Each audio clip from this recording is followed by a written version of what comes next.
Happy Thursday. Welcome to Real Good Thursdays. We are live, just like we always are every Thursday on my channels and on twitch.tv/realgoodai. Make sure if you're watching on my stream, you're in the joint chat anyway. You should just pop over and give that channel a follow because, like I said, Real Good streams every Thursday. Sometimes it's just Real Good staff, Real Good team members, and sometimes we have fantastic guests on like we do today. We usually intro Real Good. If you don't know what it is, Real Good AI, we are an ethical AI nonprofit. Our mission is to make sure that AI is developed ethically, do research methods, and try and impact the direction that AI is going, but also to partner with nonprofits and to help them take advantage of the great advances in technology that AI represents in terms of data analytics, in terms of automations, in terms of whatever they need, meeting them where they are to help them do their mission more impactfully, more effectively, and put every single dollar that they get to the best possible use, as well as the people, volunteers, and staff at our partners so that they can maximize their impact on whatever their mission is. Like I said, today we have a guest, actually multiple guests, from a nonprofit. I think probably technically our first partner, Real Good AI's first partner nonprofit, Doorways for Uganda. They are a fantastic organization. They are building and inspiring future leaders at the high school and college level. They are having a great impact on communities and people in Uganda. The name is not deceptive. The name is what it says it is. They help students and people in the U.S. organize to support students and people in need of assistance in Uganda. But obviously, I'm not the best person to tell you about this. They are the best people to tell you about this. And today on stream with us, we have Kimberly, we have Alan, and we have Patrick, who all work with Doorways, and they are here to answer our questions. Answer your questions if you're in chat and you have questions. We will be watching. I will pull questions. If you ask good ones, I will pull questions and we'll ask our guests. But and they're going to tell us more specifically and eloquently what Doorways does, what they're working on, what they've done. So yeah, go ahead. We'll start with Kimberly. Go ahead and introduce yourself, and thank you so much for joining us today, spending your time, and go ahead. All right. Well, happy to be here. My name is Kimberly Atkins, and I live in Cincinnati, Ohio. And I've been associated with our organization for about 18 years. We rebranded in 2022 and we became Doorways for Uganda. It's an awesome organization. Our mission is to eradicate poverty in northern Uganda. And so, how we do that is by working with students here in the United States. As Bob mentioned, we work with high school students and college students, and we build their leadership skills, help them develop empathy. We grow their nonprofit management skills because they're the ones who are actually running their clubs and chapters at their schools, empowering the students on their team, doing fundraisers, all to help and benefit the students in Uganda to be educated. So, if you know anything about Uganda or you don't, there is no such thing as free education. And so, that country, it is not a democracy, which we're used to here in the United States. So, it gets really difficult, right? And so, if you're impoverished and there's no free education, it's a pretty simple equation, zero equals zero. So it's really cool because the students here in the United States, they get to, again, run their own clubs. They get to decide, okay, what is our goal for the season or the term? And how will we communicate with the students in Uganda? And so, whether it's WhatsApp or writing letters, that's one of the great features of the organization is that we are creating global ties. So, students on both sides of the ocean are able to communicate with one another and empower each other for success. So, the beneficiaries, again, are in Uganda and also here in the United States. And I Awesome. am the strategic visionary for the organization.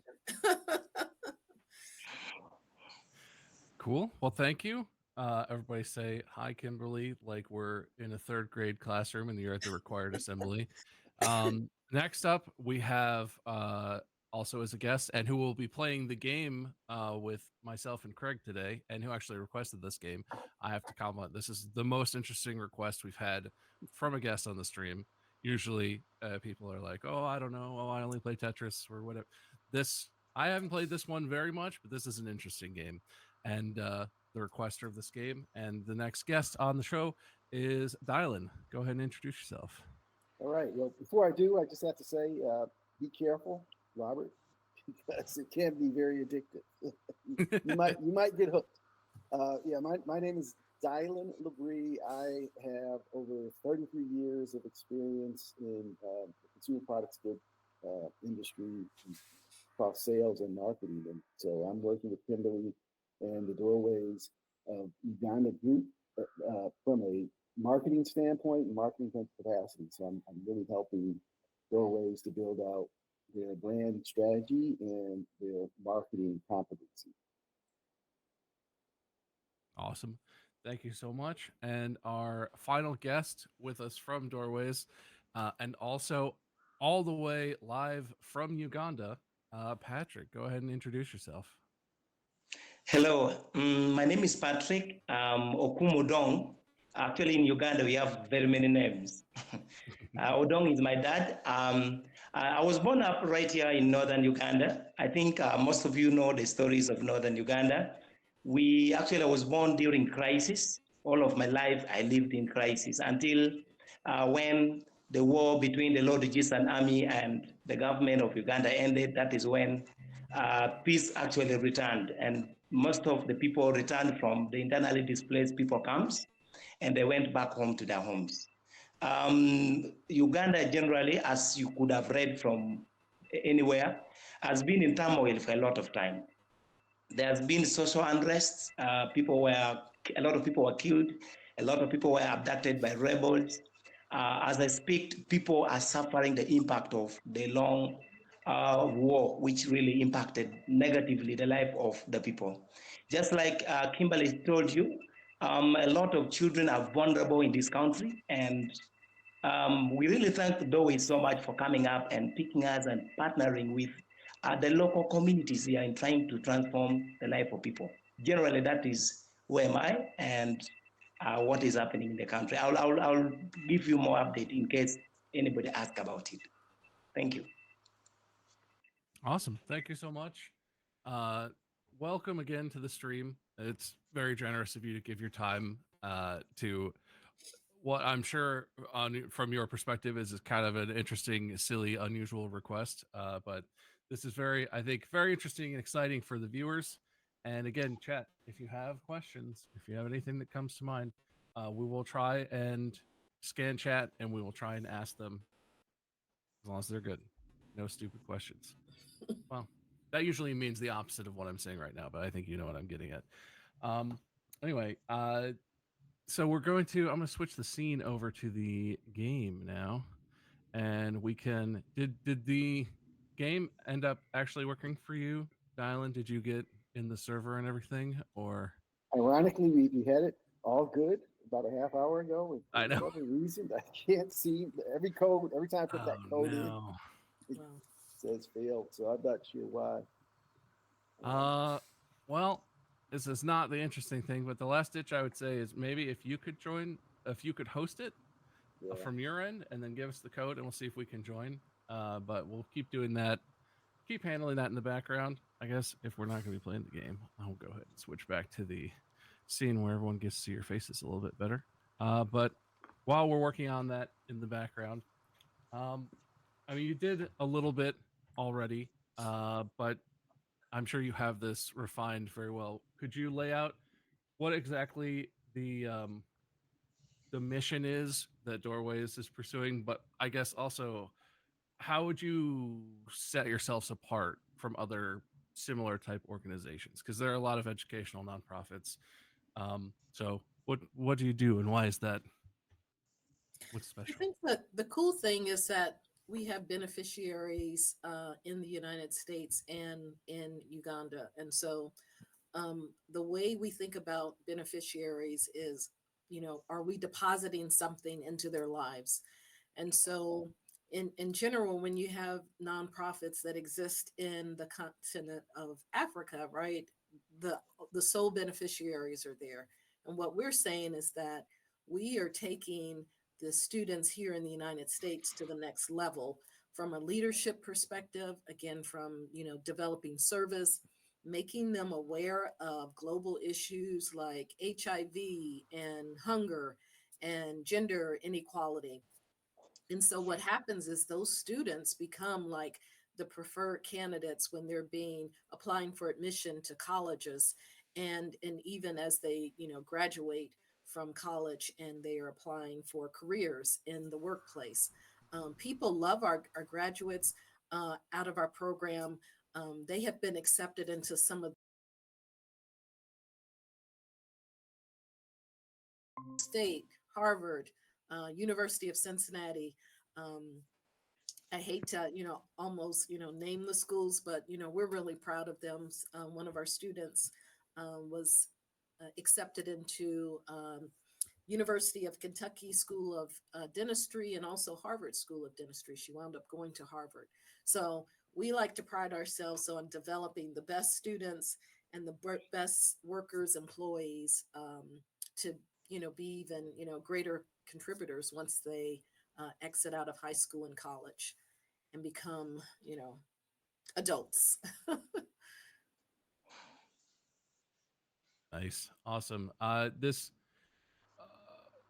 kind of a follow up question, related question. Physics Dev Quest from chat asked, while you were giving that answer, does Doris have any moving parts within the Ugandan government, or are there lobbying or advocating efforts, or is this more like person to person connection? How does that work? I guess.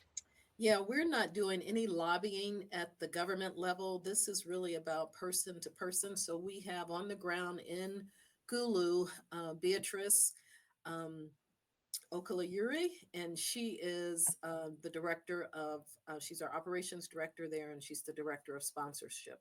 So there is a kind of a vetting process where she assesses students, and she really looks at those students who are most vulnerable, right? Those who may have curable disease, those who may have a handicap, and she places them in, or those who might be homeless or without parents, who are orphaned. Those students bubble up to the top and are most likely to be accepted into our program. And so it's really pretty simple. Beatrice, she's, among other things, she's like the mother of the students there, and she coaches and mentors them. If they're sick or they need medicine, she helps to ensure that they're linked up with the right support and assistance. And at the end of the day, she is ensuring that they get plugged into good, great schools in Uganda so that they can, continue to progress. And then at some point, once they finish secondary school, the path is either a trade school or university. And then ultimately becoming a professional where they can then become, empowered to take care of themselves and their families. And so we don't deal with the government. We're not qualified. That's just not our arena where we play. But it's person to person, and that's the good part about it. Nice, awesome, thank you. Well, it might be hard to pick, but could you tell our audience about some, maybe a couple, some of your favorite, most exciting experiences that your mission has given to you, or like big, most exciting successes you guys have had? Kind of already bragged on some of your students, but Yeah, it's really cool. We tried to stay in contact with our students, and one of our graduates, she studied hairdressing, so she went through kind of the trade pathway. And actually, it was Dylan and his wife who um, helped with her business startup once she actually graduated from trade school. So her name is Harriet, and she studied to be a hairdresser. And so the grant that we received from Dylan and his family enabled Harriet to stock inventory for her salon. So she is now a salon owner. She has a steady stream of clientele. Yay, yay, yay. And that's really cool. And so when we were last there in 2024, we got our hair done. I got my hair braided. Some of the other travelers got, services, and so we were really proud because it was actually one of our own that was delivering those services. Nice. Uh, that's, that's really fun. I'm sure you must have, after the relationships you develop with the students and you see them grow, and that must be very personal, uh good personal connections, lasting connections. So that's lovely. This is a question for Dylan. uh I heard, well, read online, but I heard about that you developed a board game that helps raise awareness and recruit volunteers via the local clubs. Can you talk about the game and maybe the development process that you went through with that game? Well, and what it is, I guess, before we get too far into the weeds.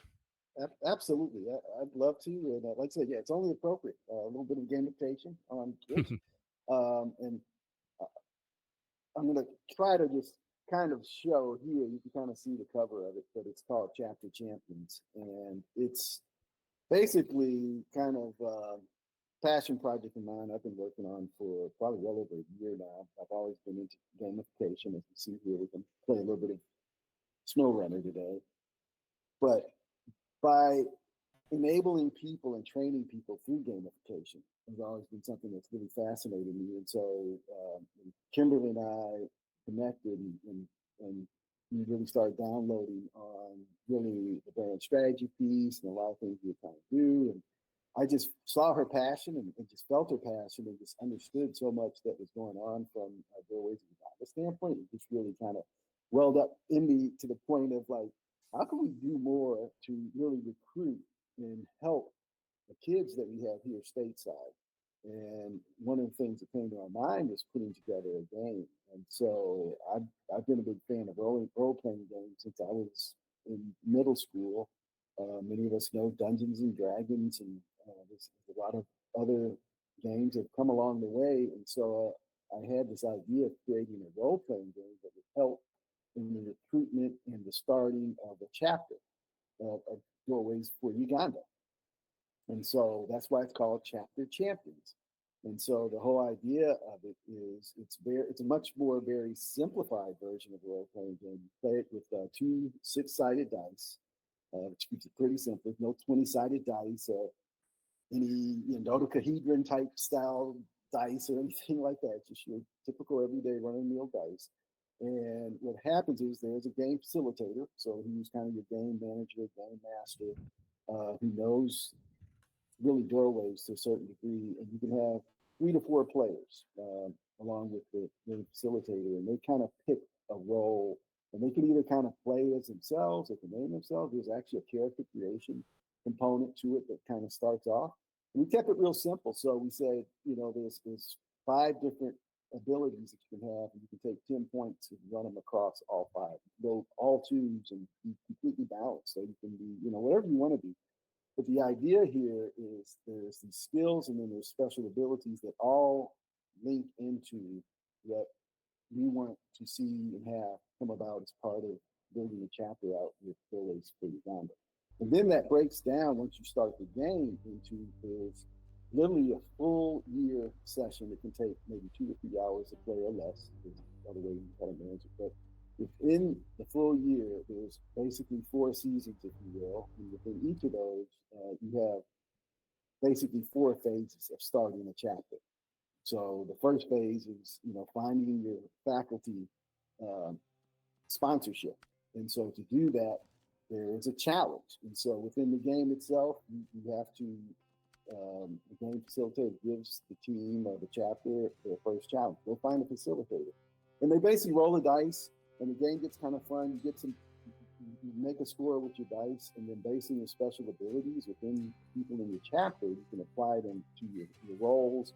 You get bonus points, and then you start building, as you can imagine, your score. And at the end of the day, there's no real losers here. I think the lowest you can have is like a 10, and that's a sufficient chapter, if you will. And I'm kind of paraphrasing, there's a different name for that. But and then it goes on up like 4 more levels to like just the supreme, the best chapter. And so the point is, it's about the learning. And within the game itself, we have one of the stages, steps of the game, you have Uganda fat cards. And so like it actually gives, I don't know if you can see that, but the little fat cards in here that they can photocopy, they can cut them. And the Uganda fat cards themselves talk about the country of Uganda and some of the challenges. So that helps teach them as they go through the game. So every turn, you pull a card and you learn more, right? And then there is another card you pull as part of the turn-based system that gives you more bonus points, and so on and on. And so after so many turns, you're building your chapter, you go through all 4 seasons, and voila, you've got your chapter off. And ideally, they come through this, this process of feeling enabled, feeling educated in terms of what they need to do from a chapter standpoint, and then ideally motivated to even carry this elsewhere. It's very modularized, very portable in the sense that you can take to another high school. So we've identified a high school in the city of Cincinnati that we're going to test this in.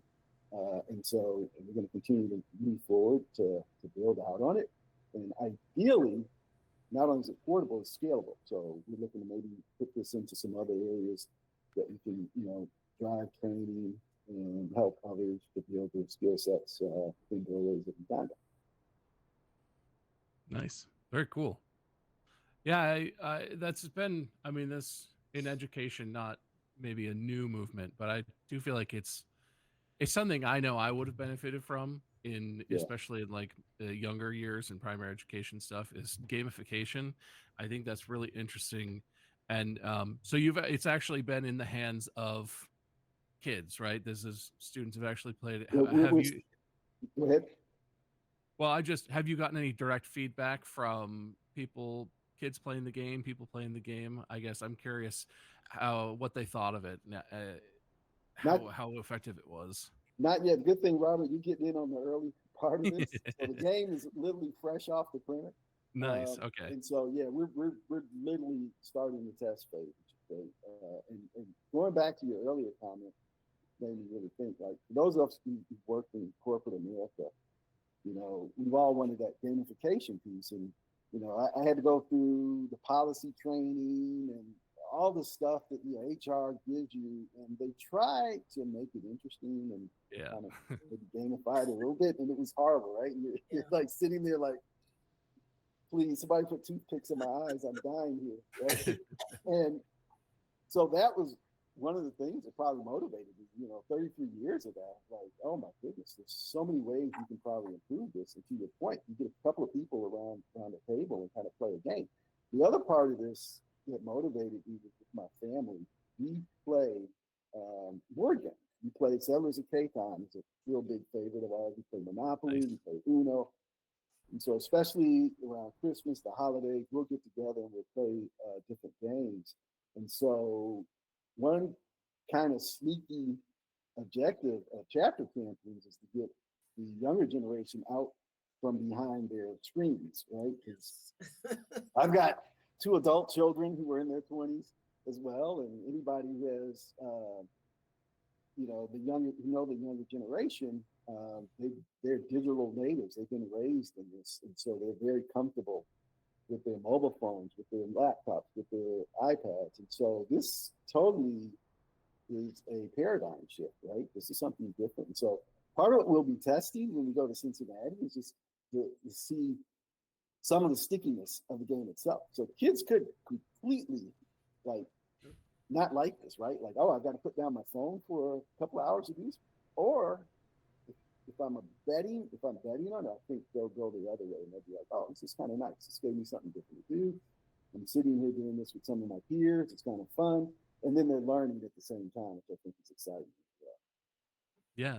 No, I think that's a good bet. I do think it's hard to make.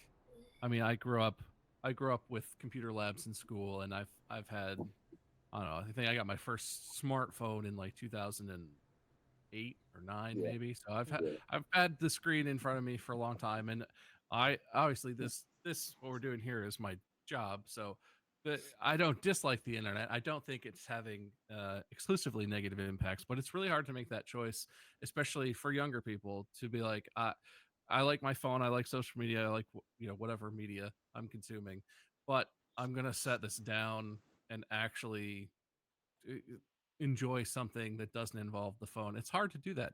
Even like reading. Like I've recently I've had been getting back into, well, more into reading. Law school kind of turned me off after reading several hundred pages a day of cases and things. I reached a point where I was like, I don't need to read for a while. I've been reading for fun lately, and even that is centers mainly around my phone these days because it's it's fun. It's nice to have the real book, but you can leave the real book downstairs when you want to read upstairs or in the car or whatever. I always have my phone, and an ebook is just easy. But that's even that is like a very old school sort of analog form of entertainment, and it's good for my brain. But it's too easy to be like, I got that. I just got a notification on TikTok or whatever, and I go yes. from reading a Bing. book and doing something that's sort of calm and to like, oh, well, I'm scrolling again. Wait, what Yes. happened? So yeah, I think the kids will benefit it from it, obviously, but I think they'll enjoy that because as hard as it is to make the choice, I really do think people appreciate when you can drag them away from their screens. It's just so hard. Yeah, It's and so hard to do that. yeah. No, Robert, I'll add. I think there is a connection to the digital age for the younger generations. That this is a role playing game for by intent because it's a little easier and more fun to do it that way. But it's also because a lot of them are already doing that online. Right. So whether they're playing a mobile game or whatever it may be, a lot of this kind of it's gonna feel very um, similar, right? And so um, I think there's a bit of a bridge there, and that's going to help connect them to a certain degree too. So you kind of have to have that, otherwise you're just like that. I mean, the worst thing I can think of, and nothing against Monopoly, because I love Monopoly, but all of us know, like in my generation, we grew up on that, and half of the battle was just setting it up and then taking Yeah. it down, Yeah. right? Like, in the end of a like 3 hour game, who's putting it away? It's like 100 Right. pieces of work. And then 6 months later, you come out, pull it out, and play it again, and you've lost the thimble, right? Yeah. And Well, so and for I know, especially a long Monopoly game, you get to the end and you're like, just put it in the box. Oh my god! And then next time you get out, you're like, why did we put it away like this? Now we have to, all the money and all the everything is just tossed in. Yeah. it's tossed. Who's going to organize? And so I think Yeah. for this generation, for some of them, the idea of a board game is not always that positive, right? Yeah. So we kind of want to Yeah. Well, change that. Dylan, you're a trendsetter because I actually saw in the drugstore the other day. I was actually when we were going on vacation, just trying to get some games right, and Yes. there is now a Monopoly that is like the size of Uno cards. Oh, So beautiful. it comes That's in a what we little need. box and about like this, Yes. and so there you have it. Yes. I just wonder if it's as much fun as the old one. 'Cause that's Yeah, what we there's no loved little about the old one. houses Yeah. and Okay. cars anymore. Nice. So Nice. interesting. Yeah, you're the trendsetter. Thank you. Nice.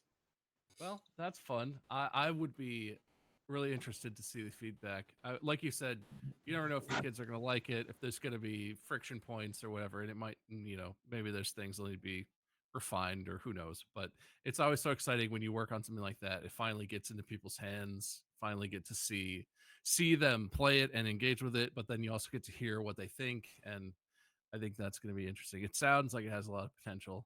I hope it goes well when it enters the real world. But good luck on that. And Thank you. this we sort of touched on this in what we talked about, but I guess so. one of the sort of prongs of what Doorways does is you organize students. You said you let them run their own chapters, but what's the experience like for the students? They obviously, you said they're developing skills. This is great, preparing them to be an adult. But like, what's the I don't know. I guess the boring day to day is not a great way to phrase the question. But what do they do? What are they actually doing on in their chapters on a regular regular business? Yeah, so one of the ways is they're working and developing ideas on how they can drive monies to wire over to Uganda, right? To pay for tuition. And that's the challenge. There are 3 terms of school. And so they have to figure out, okay, what are the activities that we need to do to deliver our goals? And so that might be, a pizza sale. So they're doing fundraising. It might be selling merchandise at a soccer game, a football game, um, doing a Chipotle Corritos fundraiser. So those are some of the things that they're doing. One of the things that they love doing is the letter writing, and so now they've gotten really creative. So they're writing letters to the students who are in school in Uganda, and they're also now creating like cards. So putting their design skills and really trying to showcase here's our support. um, and so I think that's cool because again they are focusing now on something bigger than themselves and more than just the latest selfie, right, that they're taking. They're focusing on how can I change the world. Those are some of the things that they do. The cool thing is the annual mission trip. And so COVID kind of shut us down, but in 2024 we were able to pick back up and travel again. So going to an exotic land like Uganda, I mean, what we do is we front load with visiting schools and doing home visits and coaching the students.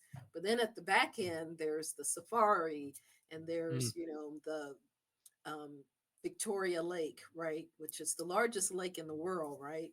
I'm from the Midwest, so I thought it was only the the Great Lakes and that was it.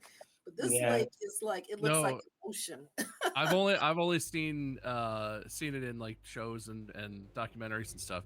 It's hard to appreciate how big Victoria Lake is because yeah, I've Yeah, coming being in the Midwest, the Great Lakes you can't see across, but like inland lakes, you're even a really big inland lake, you could basically see end to end. yeah, Like I spent a lot of summers in Michigan, and there's tons of great inland lakes in Michigan, beautiful beaches and stuff. And there's no such thing as a lake remotely the size or scale of Victoria. It's fascinating, not even in and Minnesota.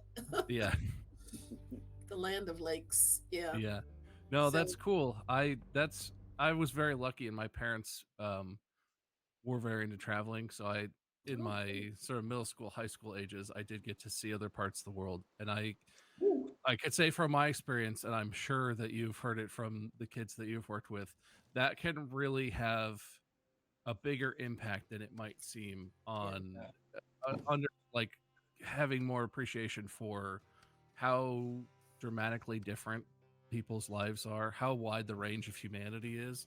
It's really hard if you've only ever been in your city, in your schools, with your all right, camera, calm down.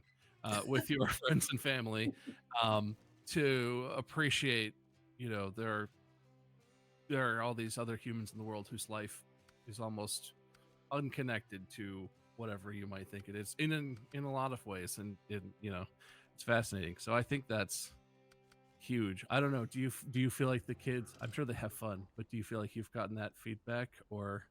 Um, Absolutely. Our yeah. daughter went, we have 3 adult children, but she went back in 2018, and I mean, it has helped shape her life and, made her the woman that she is today.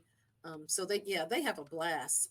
It was kind of scary because, our daughter Noah was saying, Mom, I'm not going to like have you call me like every hour to check on me. She's like, I want to be immersed in the culture. And so we had to go days without, talking to our daughter. But, when she got back, the everything just it was just the powerful stories. The cool thing about Ugandans is that they are some of the hardest working people in the world. They don't want handouts. And Yeah. so, and the way to get them to be able to work is to help with the educational piece. So that's a plug in. Nice. Yeah, that's a sounds like a fantastic experience. I am as much as I've traveled, I've never been anywhere in Africa, so I that's a whole. Sure. Like I said, it's hard for me to even appreciate what life in Uganda looks like compared to, I've seen some Central America and some of Mhm. Europe, and it's humanity is a lot of things, and life looks so different. So that's Yeah. fascinating. There are some mean animals in Uganda, though. We I, saw yeah. a spotted hyena in our. Yeah. We went on the safari.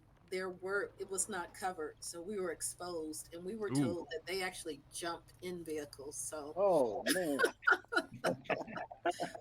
that was that's right. that made it kind of spooky.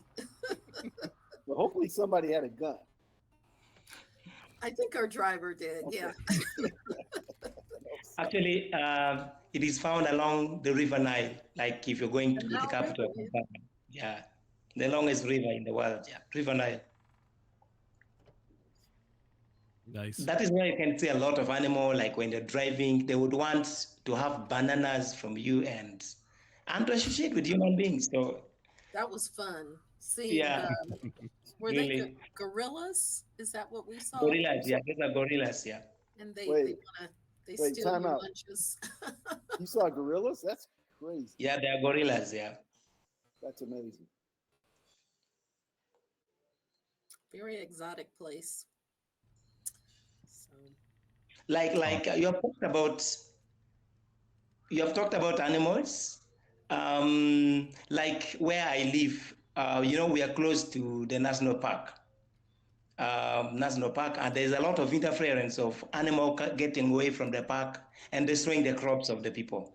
Actually, those people who live along the park, they don't have harvest. Actually, they starved every season because the animal would get out of the park and destroys all the crops. Really? So there's a lot of conflict between animal and the human beings because the park is not fenced, and animal can easily walk out to the people and disturb farming and even kill human beings. Yeah, Wow. yeah, they need some of those big trucks that you were showing earlier. yes. Oh, yes. that They really need that that is kind an of. excellent segue because it looks like the trucks are working. Are we all in here? Is that happening right now? You know what? I can see. It tells me you're in the garage, Robert. Yep. And it tells me crazy, but I do not see you.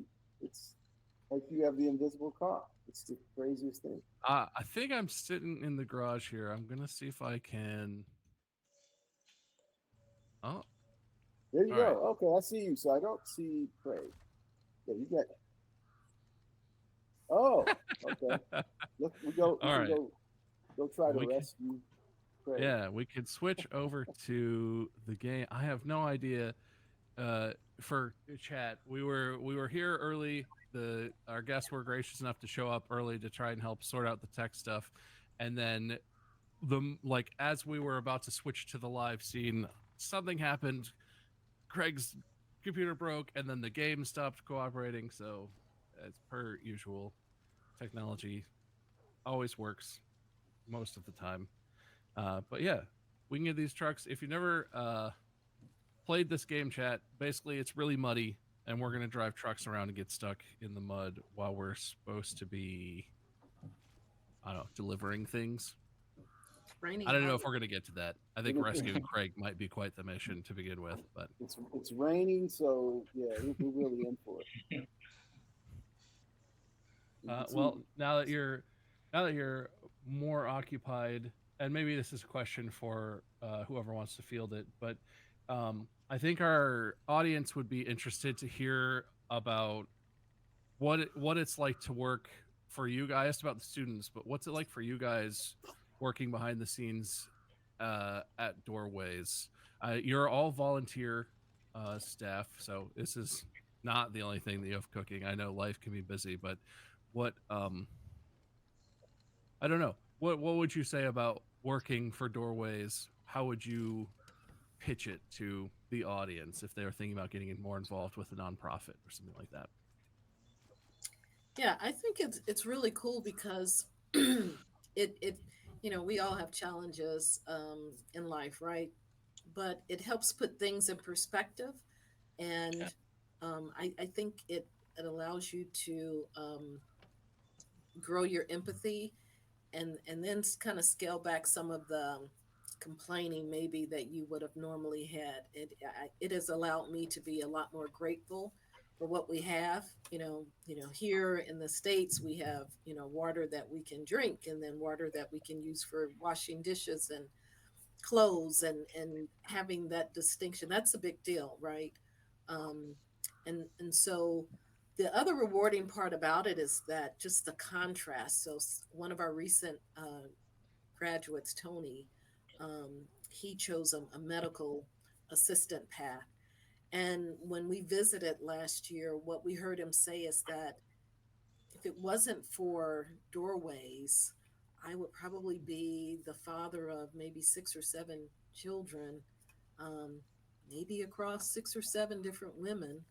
Um, I wouldn't have, resources to support my Mm. family. Um, it just, the impact of, when he told that story, it just it was very heavy, but it's just really rich and rewarding to see how you know enabling someone to become educated, Yeah. simply paying tuition, right? And getting them out of their um, environments that are not the best. It changes lives, and so now he'll be empowered to give back and make a difference in others' lives. So um, that's the richness of working in Doorways. I, Mhm. I have actually retired from corporate America. I've traveled probably to 5 different continents, and we've been blessed um, to be able to put our children through school. They're all college graduates, um, but visiting Uganda and then coming back and kind of recreating strategy to be a better support and assistance, Mm. because we've actually been there on the ground and we've seen what works and what doesn't work. I don't think corporate America could really match it. It's so rewarding. Hope that makes sense. Yeah. Mm, okay, to me, actually, working with Doorways has really supported us so much. There are issues, there are a lot of challenges that is affecting people in these communities here. So if you are working in partnership with any organization and you tell them that you're going to support the communities, like in the areas of empowerment, partnership, and the rest of it, people really love to work with you. So working with Doorways has supported us to reach out to the need of the people. We were like resources which were not put into use. But now when Doorways came and started working with the local leaders and the local people of these communities, really, we realized that we have a role to play and improve the life of people. And we are doing a lot in gender equality. We are responding to issues of violence on children. There are a lot of trauma cases in these communities because they were in hardship for a lot of time. So I really love Doorways because it has brought me into the real meaning of life. I really have a contribution in this life. Challenges in these communities, yeah, many people just see them and they don't think there are solutions for them. See? So if you have a partner that is willing to empower you, willing to work with you, and actually willing to equip you with what you can really get out to the communities and transform life, that is so amazing. I count myself among the heroes, people who are really transforming life of people. That is what I love most. Not like the older days where I would just sit, life continue, years just keep passing like that, and you wait for your time when you have grown old and die like that. No, not this time. Yeah. So one thing I'll add is that about 90% of the women in Uganda are victims of abuse. So whether it's domestic violence or physical, mental abuse, and that's from 10 years old to 90.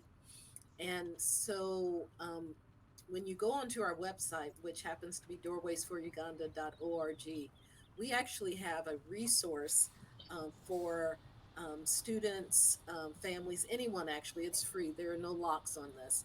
They can go and they can get support from an emotional or mental perspective, right? There are professionals. We have a therapist, counselors, podcasters that are there on our website, and they have provided their content for free. And so, again, going back to in Uganda, where some of women are really facing some hard times, right? Dealing with abuse. We have solutions from experts in how to deal with trauma, how to deal with abuse, and more importantly, how to overcome it. We probably a couple months ago, we provided trauma training, right? Yeah. How to manage trauma for probably about for Patrick and about 11 other leaders in his area. And they had never had training to help them, with managing of trauma. So that was breakthrough.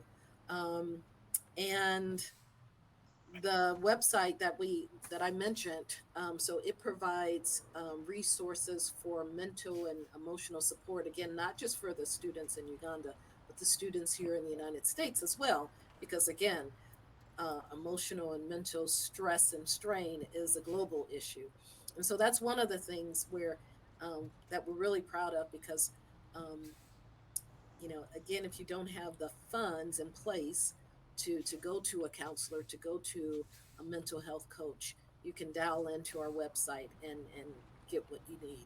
So that's one of the benefits that again that makes it very rewarding. Yeah, I thought that was really interesting. So that I was poking around the website, and I did that stood out to me.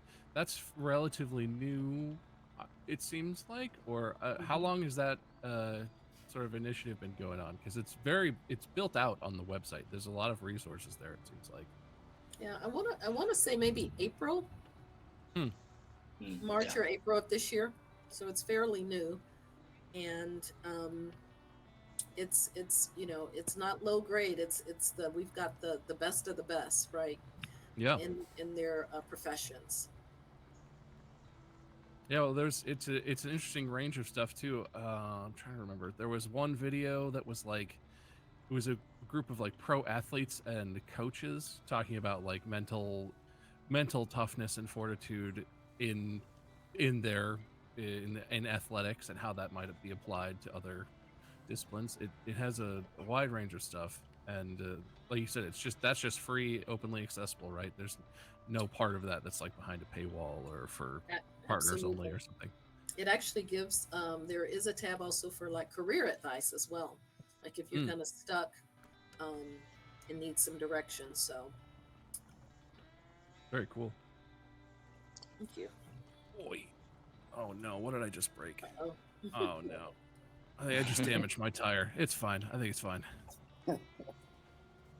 Are you with us, Craig? We successfully saved Craig. Didn't want to We had, interrupt. hey, if we don't do anything else, I'm very proud. We had some teamwork there. We were able to get him out of the mud. That I was think. impressive. Wait, I wasn't looking. Did we lose you, Craig? I think we. Okay. Oh, there he is. Okay, perfect.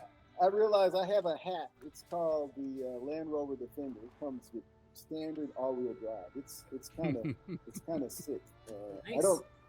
I don't use this in the later maps in the game because it's really like an okay truck. But in Michigan, man, Yeah, well, kind of dangerous. for how lightweight that is relative to what I'm driving and Yeah. having all-wheel drive, I assume you probably have diff locks in that too, which is Yeah, I and I don't I have 8-wheel drive, but it's all rear wheels and there's no diff locks or anything. This thing is a menace to drive yeah, through the mud. you and Craig pulled the short straws. You got the worst. So now let's see if you can ford the water. Well, I don't know if you know, Craig. I don't know if you know how to That's do it, but I fast. think that truck does have all-wheel drive, and Yeah. I don't think you can lock the diffs, but I think you can if you hold left bumper and then push like Y or X. I think you can put it in all-wheel There you go. drive, Just don't hit which me. will. Oh, Uh-oh. yeah. we're heading to town. You can actually get gas here too. Oh yeah, pit stop. These roads are dangerous. Yeah, they are. It I- made I've- Michigan. The only realism in this game is Michigan. I lived in Michigan for 5 years. I love Michigan to death, but man, the roads in Michigan can be a challenge, and this That's kind of fu- reminds me of it. I never Sorry. knew that. Yeah, that's really interesting. I was actually born in Michigan. Both my parents and most of my extended family is from all over. If whereabouts did you live? So I've lived all over. I was born in Kansas City, Missouri, Mhm. and moved to as a child. We lived in Wisconsin, Illinois, and we lived in Louisiana. And then once I graduated from college, I lived a whole bunch of other places as well. So it goes on and on. Cool. Yeah, my mom's sort of from the Detroit area, and I was born in Pontiac. But then my dad's from Holland, up on the Lake Michigan side, up north. And yeah, so I've spent a lot of time in Michigan, summer vacations and family and stuff. That's fun. Robert, Yep. I would wish you drive in our local roads here. Hey, Yeah. the roads in Uganda is very bad. Ferocious. I'm telling you, the Uganda map is coming soon. You gotta have Uganda. Yeah, I do think that would be a pretty worthy addition to this game. I was just gonna say the roads in Michigan are terrifying, and especially the highways and the size of the potholes you can get. Yeah. I've never seen anywhere in Michigan quite so muddy as this. This is But this is, and like you said, they just put mountains in here. Unless it's a sand dune, I don't think I've ever seen topography this tall anywhere in Michigan. But definitely not lower Michigan. I feel like it feels like upper peninsula. But there is if you look it up on the map, there's actually a Black River. This area is a true part of Michigan. Yeah, I think it's in the lower peninsula, which, like you said, it's probably nothing this high in the lower peninsula. Wow. I'll save you in a sec, Craig. Hang on. Yeah, I can come back too. Come here. He got himself out. Come here. Is it a 4-wheel drive? The little blue pickup is 4-wheel drive. The thing I'm driving is only rear-wheel drive, but I think all eight wheels are driven. But it makes the steering a little useless. Robert, you're doing good to get this far. Yeah, well, I don't do this kind of driving, but I am kind of a car guy. I play a lot of racing games, and I do like driving, but I'm usually trying to see how fast I can go, not trying to see how effectively I can not get stuck in mud and whatnots. Oh no, what is this? We're not supposed to move those rocks, are we? It's a roadblock. Yeah, you have to. This becomes the rock slide is attached. You get $180 if you go fix it. You have to go get materials that you bring that happens to it. Oh, I see. We have to get. I would love to see your skills there now. Yeah.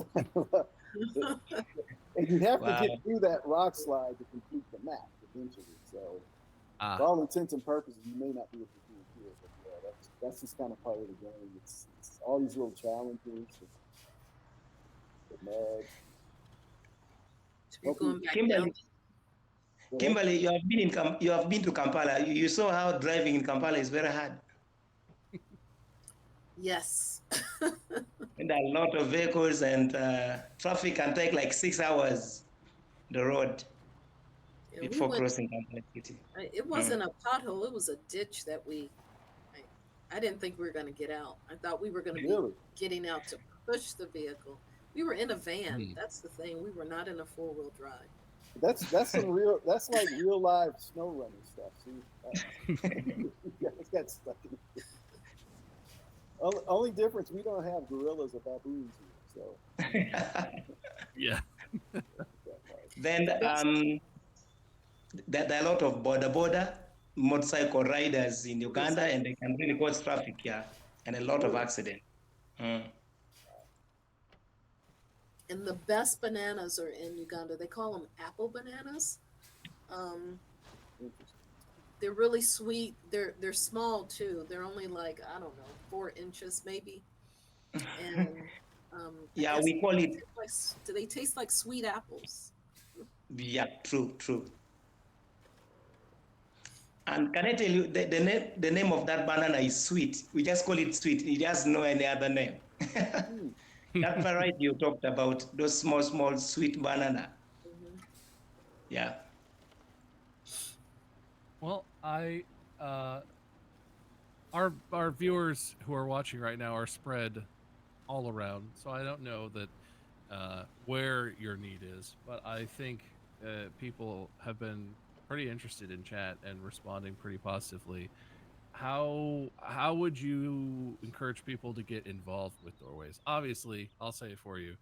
The easiest, simplest thing that a lot of people would do is donating money always helps. Nonprofits always need money because everything costs money. Even stuff that seems like it should be easy costs money. But do you have other ways, other avenues that you would want people to get involved, or other, I don't know, other organizations or things you'd encourage people to do to put their time and effort towards? Yeah, I mean, it's so easy to start a club or a chapter, and Dylan's game is really now the roadmap to help people to do that. So it could be a motorcycle club that you're a part of, or I love that. a group at church, or your family reunion committee. And you can, we take $1 donations, or you can set a goal and say, you know what, across 5 of us or 10 of us, we're going to raise a couple thousand a year. Nothing is too small, and it's just a way that you can kind of get together and have fun. You can grab pizza, meet once a month, and so you can support and do something again for students 6,000 miles away, and obviously the students here. But you can also incorporate it. That's my point. You can incorporate it in something that you're already doing, whether Hmm. it's a knitting group, a reading group, or what have you. And we invite everyone to go and visit with us when we go on our annual, what we call reverse mission trips, because we think that we actually learn more when we go to Uganda from the people there. um, Another thing that we're looking for, we're placing ads on Handshake and Craigslist, because we're looking for not necessarily more board members, but people who want to work. So if you are retired or not, and you just have a skill that you want to give, we're looking for you. We're looking for people who do podcasts, communicators who like to create things like newsletters and email blasts. We're looking for social influencers. Um, we we don't have the budget to pay at this point, and we're hoping that one day, we'll get that big grant that will make that possible. But for now, we're looking for some, interns who could, work in an unpaid capacity. Again, being a social media community manager, that's something that we would absolutely benefit if we had it. That's our biggest opportunity. Engagement, identifying new donors and then engaging with those donors, so that we can make our family bigger and bigger and bigger. um, and if you have any questions, you can put my number in the chat. I'm happy to answer anything, and um, I'm available. I'm here. Dylan's available. um, Hey, Kimberly, Patrick is a little bit far away, so I don't know how, but he's on WhatsApp.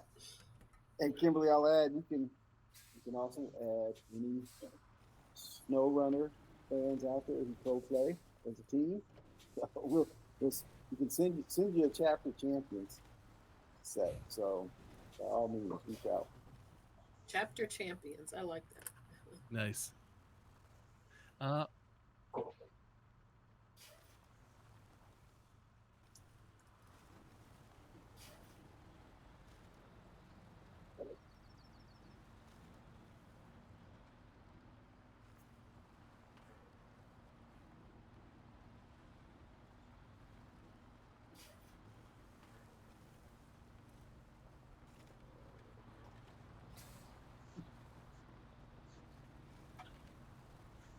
Yeah, one of the things that we're doing, and it feels like it's very, very slow, is we're trying to replicate something that the Kiwanis International organization has done in conjunction with UNICEF. And that's taking recycled materials in Uganda and using them as building or construction materials. And so that's our vision. That's the project, and it just hasn't happened as quick as we would like it to. But that is something where we feel like it could be great for the students in Uganda, but also it will enable our students here in the U.S. to travel there and to be a part of the construction project, right? um, so that's something that we've been holding our breath and waiting to happen, because there are many schools that we partner with in Uganda, and a lot of them need like updates, some cosmetic work. um, One of the things that we would do with these recycled materials is we would build playground equipment. So that's another project, because when we visited back in 2024, we didn't see any toys and we didn't see any playground equipment. And so, from a sustainability perspective, I mean, I think it's a great idea if we could. But we saw a lot of like water bottles, lots of materials that could be recycled and repurposed, and just make a difference in the lives of the children there. One of the things that I loved was how many ways that volunteers could get involved. So it could be marketing, it could be if you are in construction, or it could be any way. So I just thought that was really cool for the mission to be able to have different ways to bring volunteers in. Yep. Um, when we travel, it's easy to take things in our suitcases, right? Whether it's books, musical instruments, um, toys, um, feminine hygiene products. Um, it's shipping to Uganda is very expensive, so we like to leverage those opportunities where we can take things when we travel. But there's also a limitation there, right? Because at some point you have to, pay Delta or whoever the carrier is. If there are people who are, in this space as we're talking, and you work for a logistics company, and you want to give back, you have some, passion for charity. um, we would love it if we could use you, so that way people who may not be able to give from you know a money perspective, they can donate books, again, toys, musical instruments, and leverage services or um, assets that you have that could allow that to happen. So I don't know if someone has like a private plane. I see you have trucks, Oh, but no. Yes. No, that would be man, am I always surprised at how much it costs, even just shipping within the US. I feel like oh yeah. it every time it comes up, it's like that costs more than the value of anything else I'm trying to do here. That's ridiculous. Uh yeah, no, it's I hope someone comes through. Anyone out there? Anyone got the other thing I wanted to bring up is Doorways has a benefit concert coming up later this year. Is that right? Did you want to talk about that? We do. We think the timing is going to be November or December. The who is really important. So you can go to Kenny Cowden. Um, can I put it in? I'll put it in this Google chat, and then he's KennyCowden.com. So he's like I would say light rock, um, pop, soft pop, if that's possible. Great musician. So he probably plays probably three different types of guitars. He sings. And so, how did I meet Kenny? I do ghostwriting, right? And my client asked me to write her life story. Unfortunately, she was, she kind of lived the life of a rock star. She was a victim of abuse, and there were all sorts of evils around her. And, around a bunch of creeps that didn't treat her right. I'll just say it that way. And she married this wonderful person named Kenny who loves her like no other. It is such a beautiful love story. And so that couple, when the client told me her story, I thought, and she said, well, how much are you going to charge me to ghostwrite for me? And after hearing her story, I'm like, gosh, you've been through so much. I just didn't feel like it would be right to charge her. I said, but I am a part of a nonprofit, and maybe you could have Kenny do a benefit concert in support of doorways. That's how it began. And so once we get the date, we'll let you know. But we're thinking it'll be in November, December time frame.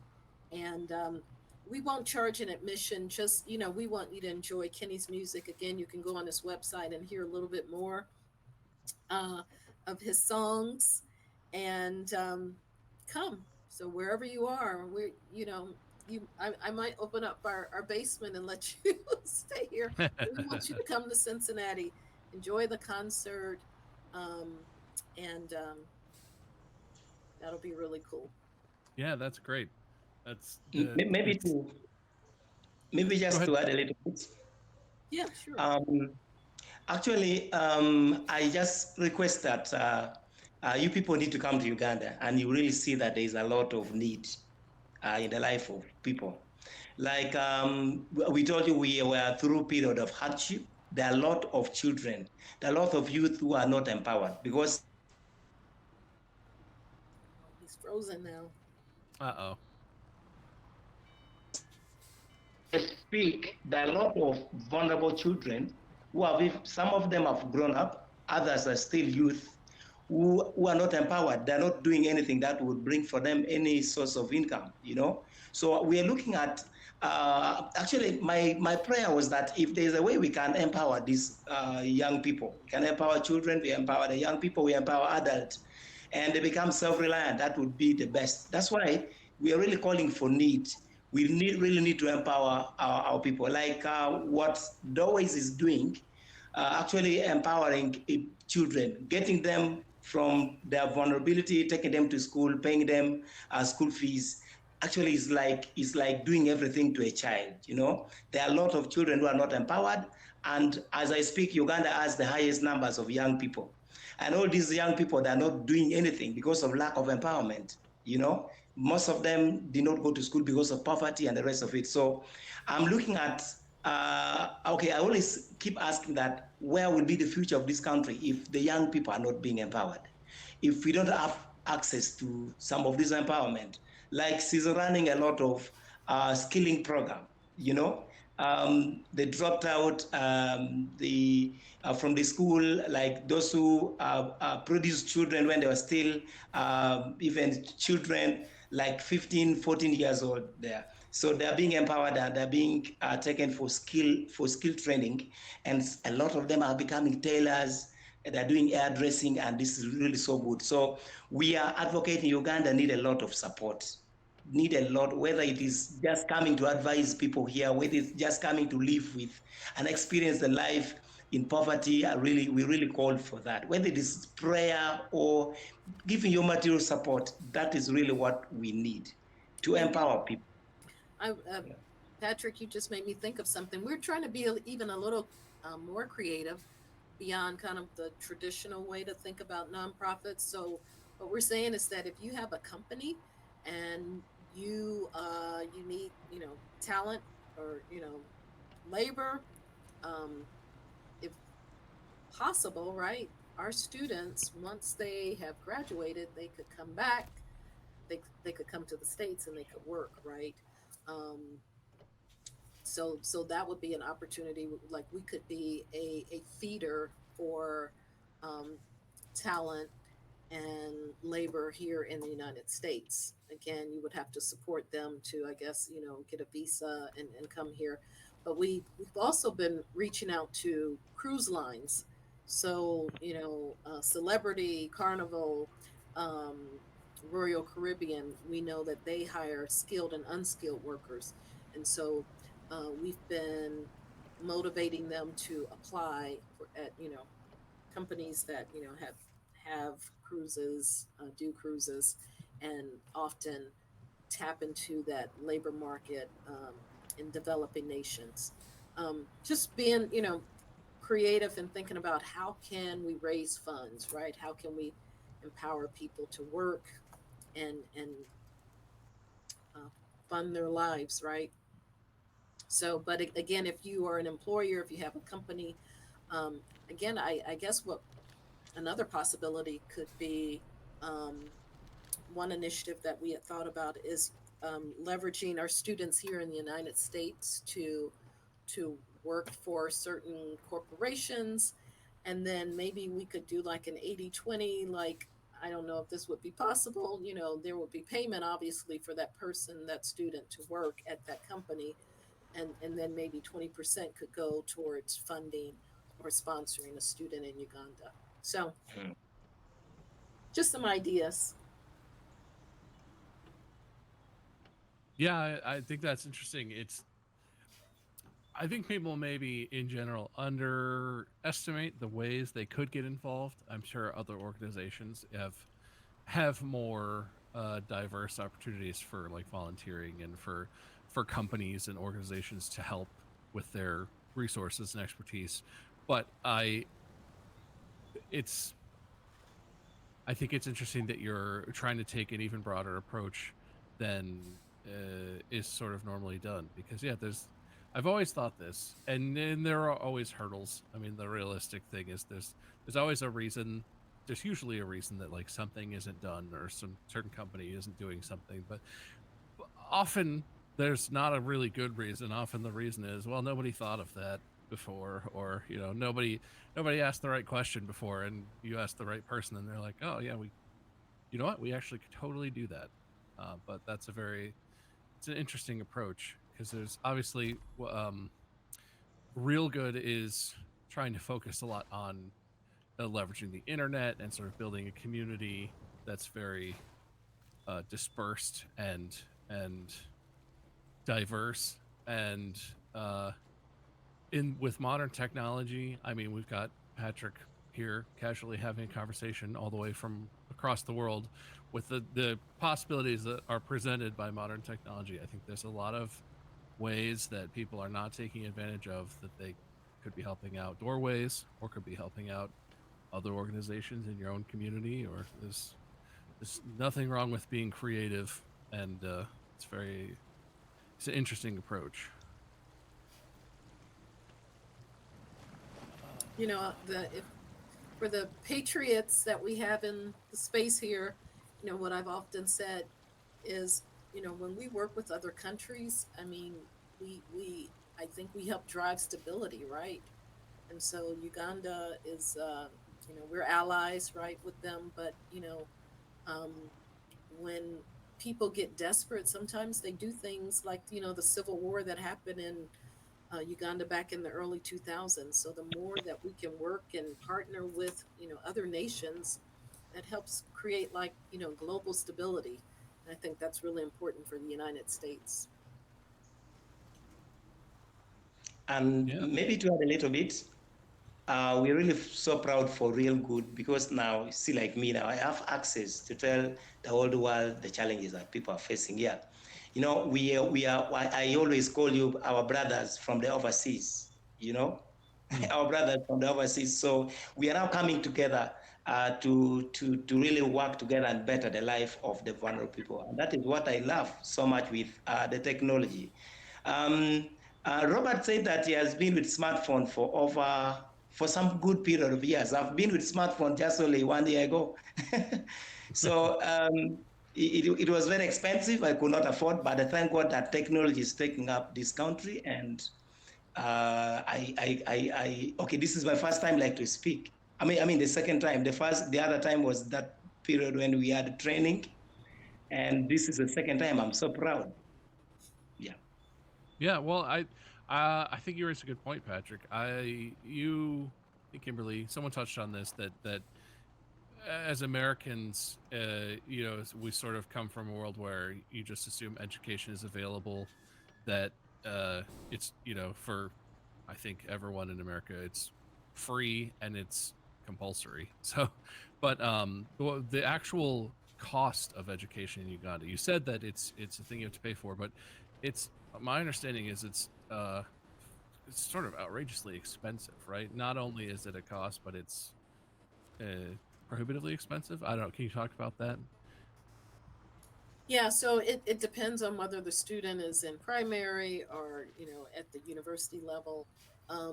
But on average, it's about $2,000 per year to um, to provide education, which consists of 3 terms for an individual. Obviously, those at the higher um, levels, it's more expensive.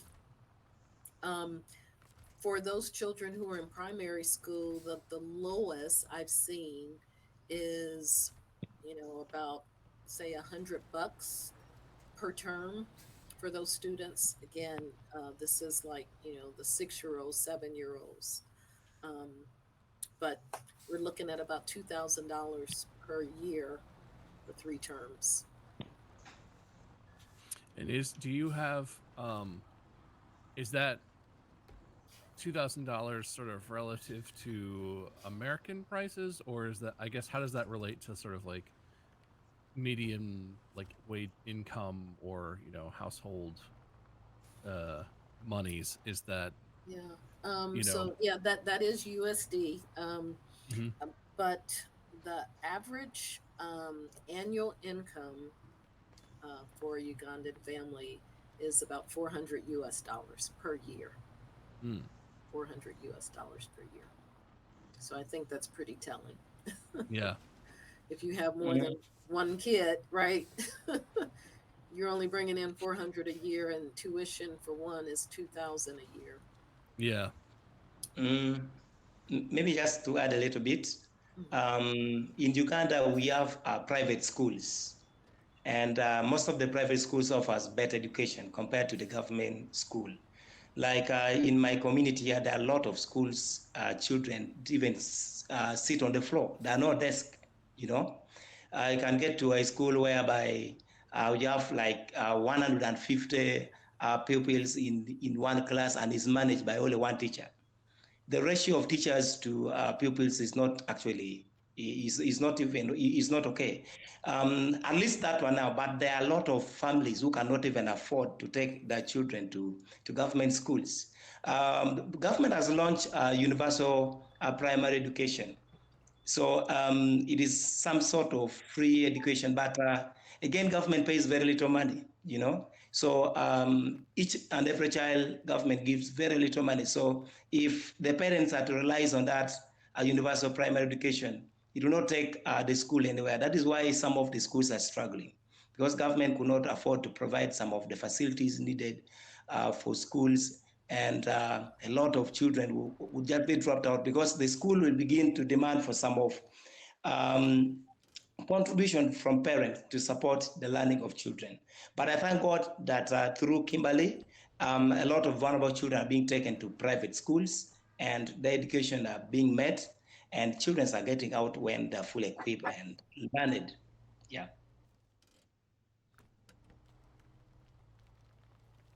Yeah, that is it. You know, I studied in a kind of a school whereby I put on one uniform for the whole school, and we walk to school on barefoot, you know, barefoot, Mm. without sandals, without shoes on your leg. So you don't eat at school. There is no school feeding program. You just get from home, you go stay there and come back in the evening without eating anything. Becomes so difficult. That's why there's a lot of dropped out of pupils from the school. Most of them are enrolled. Okay, a lot of children are enrolled to schools, but if it comes now to secondary school, you begin to see a lot of dropped out. And like girls, they now resort to getting married because the parents could not afford to pay them at school. And by the way, they lived their life when they are totally disoriented, confused, and they keep regretting that they wish they had gone to school. They wish their parents were able to pay them at school and they study. So they just live regretting. Even if they're adult, they'll keep regretting. I wish I had studied. My life would not be in a mess like this. That's why there's a lot of need for adult empowerment again. Yeah, in other areas of skills. That is not academic, but it's just more of skilling. Yeah. The other thing I would say is that we don't have big overhead. We have almost zero overhead. Like we don't have, we work outside of our homes. Um, and so we know there are the big guys out there and we know what their execs are getting paid. Um, we're not judging because we know that they're serving a purpose. But, you know, for Doorways for Uganda, um, when you donate um, over 90% of that money is going directly to fund that tuition of that student. The other funding, the balance of the funding is, you know, to help us to travel there once a year so that we can keep, you know, close ties with the people on the ground. It's important for building the relationship and being able to be in person and witness. Is the money that is going to our program, is it actually working? Are there actually students? Are there actually pencils and papers and books and report cards? Being able to, you know, support that travel so that we can do that assessment is very important. Mm-hmm. Yeah, that's a big thing. For people who work in the nonprofit space and like myself, my main experience up until very recently was that I have as part of my streaming in my online career, I have done a lot of streams raising money for different organizations, and it's illuminating, I think, to go and look on like Charity Navigator or there are other sites, or if you just look at the public filings and the like you said, I'm not here to judge any other organization and how much of each dollar they're putting towards overhead or executive salaries or whatever, but I think it's not every dollar you donate to charity is not the same from organization to organization, and it's really, if you want to have the most impact you can, especially if you feel like you're giving, you don't have as much to give as you might want, or you're worried about, uh, you wish you could do more or whatever, checking that out and seeing how much of each dollar is going towards marketing, going towards salaries, going towards overhead, whatever, is a thing you can totally see. Nonprofits have to post these things publicly, and there are websites like Charity Navigator that aggregate this information and sort of curate it and give ratings and stuff. And 90 cents on the dollar going to the mission. Well, and like from what you described, basically 100% of every dollar is going towards the mission, because the mission is supporting the students and funding, helping kids go to school. But it's also important for you to go and see in person who you're helping, and that these are real people, because I'm sure you have relationships now and you trust people, but I'm sure it's hard to get started sending money around the world to a distant place and trust, they're going to take this support that we're sending their way, this money that we're sending their way, and do exactly what they said with it, and there's no none of that's getting lost in translation or intercepted somewhere. So I would encourage everyone to check that out, but it can be very illuminating. Some organizations you might have really high opinions of might have surprising, oh my gosh, I tipped my truck over. Might have surprising publicly available information about all of that work. Craig can pull you back, but so about that, I'm also stuck. I didn't want to interrupt, but yes, I'm very stuck. I hate to say it, I went on a side mission. I'm saving a pickup truck out of a farmer's field. I'm not far away. I'll come help you. Yeah, I think I'm safe. I'll just. I think you need some chains, right? Oh wait, I might be. I have another thing related to like where the funding goes. So for the students here in the U.S., what we do is every quarter we establish a theme. So last fall, empathy was the theme, and so a large group went to one of the residential um, homes for disabled youth. Everyone in that home, they are between the age of 10 and 25. They're all in wheelchairs and nonverbal. But that was how, we were able to stress how, or show how you can have empathy. And so there are activities that we do with the children here in the United States, and there's a cost element to that. When each person graduates from high school or college and moves on to their next phase of life, we actually have a program. It's not elaborate, but we give them a gift, right? So usually for the high school students, it's a dorm package that helps them with some of the expenses of moving on to college. So that's where some of the other funding goes, so that we can have programs to help develop our students here in the States. Nice. I think someone that you know personally, I think actually one of the reasons Real Good got connected with Doorways to begin with, Dave Bell is in chat and said Kimberly talked about the rampant abuse of women, and that's an issue. But he was wondering if you could talk at all about how Doorways is helping to support skill building of women who need jobs and opportunities and skills to cope with that abuse and the situation. Skill building. So one of the things that we've done recently that we mentioned is the trauma training, right? So we had an expert here in Cincinnati who provided that training to help give the leaders in that community um, the know-how, the information, so that they could then pour it back into the community. So again, we had 11 or 12 leaders on that call, and so the idea was that they would be able to go back and do training for the people in the community. One of the things that we are looking for funding for is for a projector that we can send to Yeah. Mr. Patrick, so that because our vision is that there would be a community center, right, where people can come and they can get skill development. They could learn how to do podcasts. They could learn how to communicate, use smart, technology, so that they can share with the world. Right, um, this is our predicament, our situation here in Uganda, and here's how you can help. I think the best thing that we can help our Ugandan friends and family do is have a voice. And in order to have a voice, you need technology to amplify that voice. So that's one of our visions, is to have a community center that would provide training.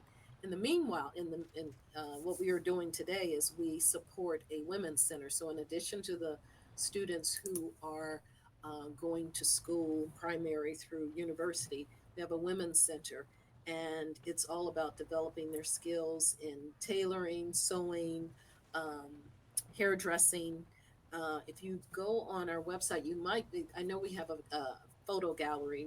You might see some pictures of that we took when we actually helped build a hut that is used actually for a training facility, if you would, for hairdressing. So our approach is that if we can help them build skills um, to become a professional, to work, they can be empowered to support themselves. And then the other piece of it is just the emotional and mental coaching, training, support that we provide.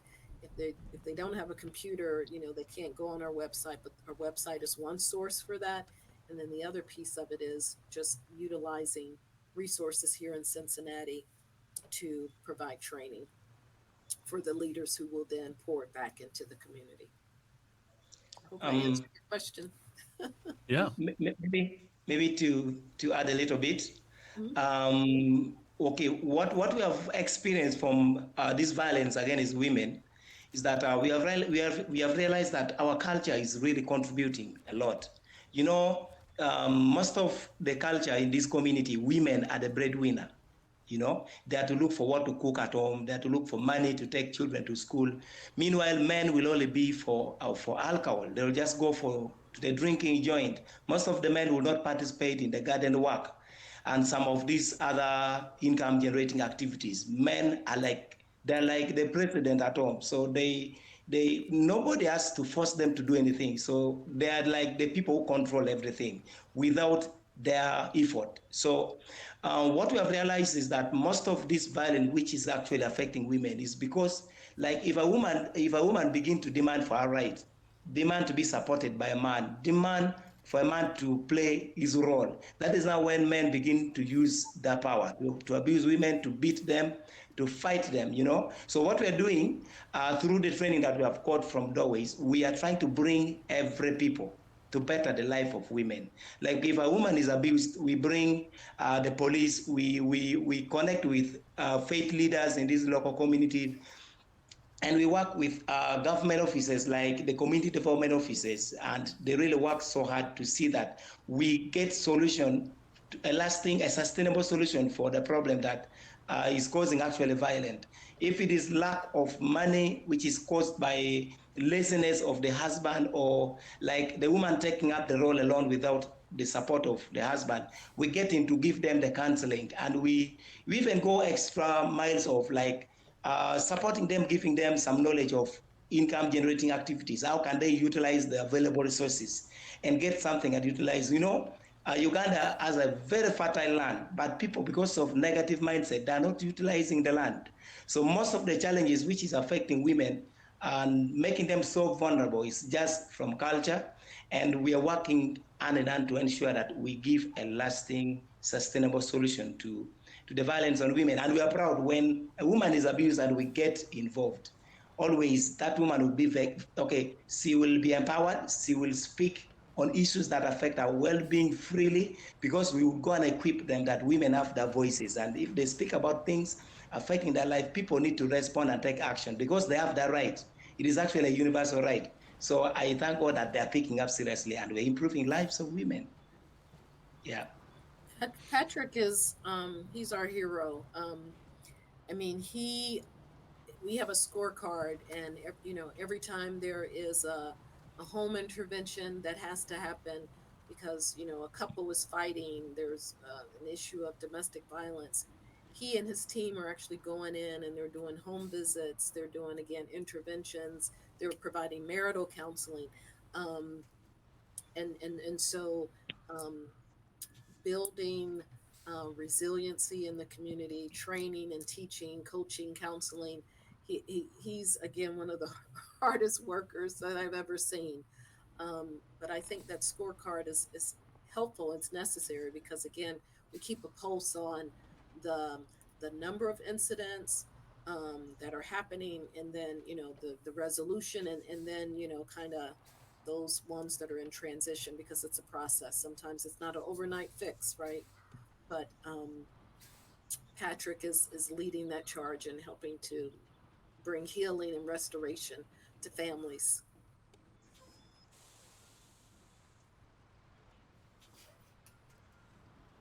Yeah, awesome. That in chat, Dave said, "Thank you so much, Patrick. That's great insight." So I think he really appreciated your answer. Um, we are coming to the end. I meant to ask you guys before we went live, but we had all the glorious tech problems. If you have a hard out, I don't want to keep you over. So the last few minutes here, is there anything we talked about the benefit concert, but is there anything else you'd like to promote? Is there social media? Is there a newsletter? Is there anything that you would want to let viewers know to follow, to subscribe to, or to look out for in terms of what you're doing? Yeah, we have a newsletter. We need your email addresses. So you can like us on Facebook. You can reach us. We're Doorways for Uganda on Facebook. And, comment. I don't know how we can best get your email so that we can push a newsletter to you. But again, I can put my number and email address. in the chat here. And Bob, maybe you can get it to them. I wouldn't put your phone number. Not the phone number, okay. We'll do info. Sorry. When we're not live, we can exchange that sort of stuff. Just the way that I'm capturing the video, it unfortunately might pop up.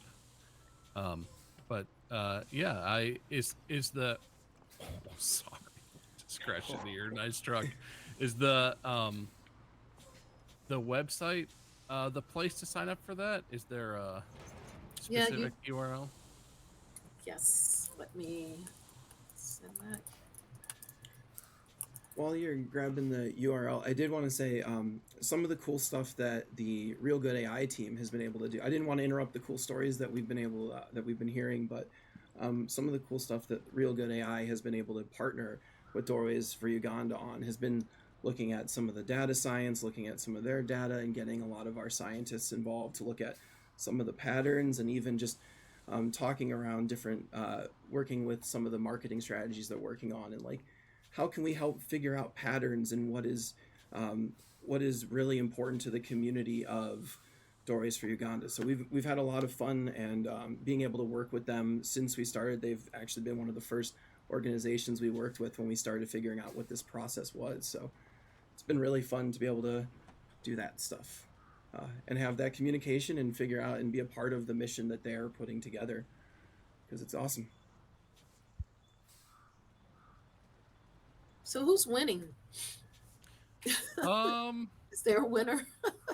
I think probably I'm losing if I had to define that.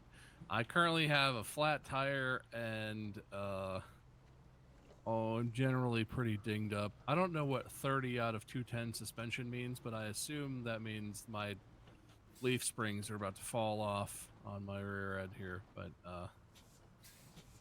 I don't know. We actually did. I mean, we brought that trailer all the way back across. I'm a little surprised. I'm not going to lie. That was very successful. Right up until I flipped over my entire truck. We actually accomplished a lot. We opened up 2 sections of the map. We pulled the trailer with the lumber, so we can take it somewhere and make a little money.